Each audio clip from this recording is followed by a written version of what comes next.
guys, I will now discuss or share about spirituality. So, and religiosity. Ano ba talaga ang mas maganda?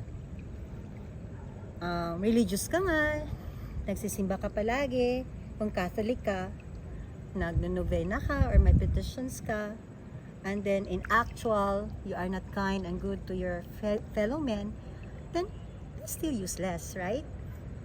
For me, spirituality is very important. I am a Catholic. Devoted Catholic talaga ako. In fact, ang paborito kong pinupuntahan na simbahan ay yung Baclaran Church at yung Landmark Chapel sa Makati. Kasi maganda yung mga pare, lalo na sa Landmark. Ganda yung mga homily nila. Nakaka-touch. Sa Baclaran din ganun. And I have observed that God is really talking to me. For the past few Sundays, nag-a-attend ako ng misa. Natatamahan ako palagi kasi meron akong struggle at the moment sa buhay ko. At He is really talking to me. To hold on, to forgive, to have faith, and to trust Him. Mahirap to trust God na hindi mo siya nakikita. You have to feel God's presence to other people.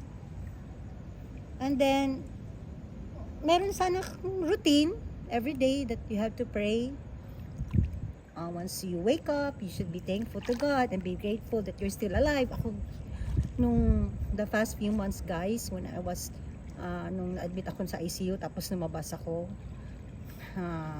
starting nung, I think that was January 28, yata ako lumabas, hanggang nagkaroon ako ng heart procedure. I thought na I will die kasi meron akong mga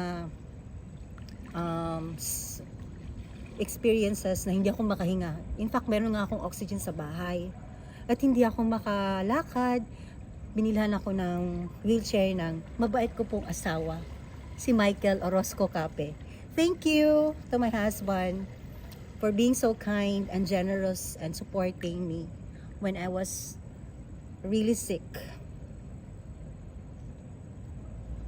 He gave me and supported me what I need at that times.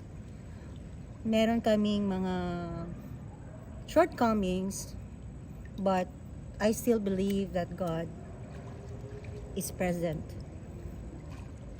Dumadaan lang talaga tayo sa buhay natin what we call the midlife crisis. I don't know kung you agree with that. Lalo na pag papunta ka na ng 50s mo, sabi nga nila, life begins at 40s.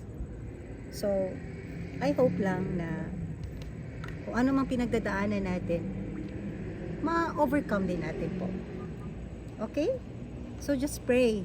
Kasi I really believe in miracles. Anything is possible with God. I really agree with that based on my experience. Okay, thank you. That's all for now. Bye. Don't forget to subscribe to my YouTube channel, Lian Conde at Malian Conde Cape. Bye!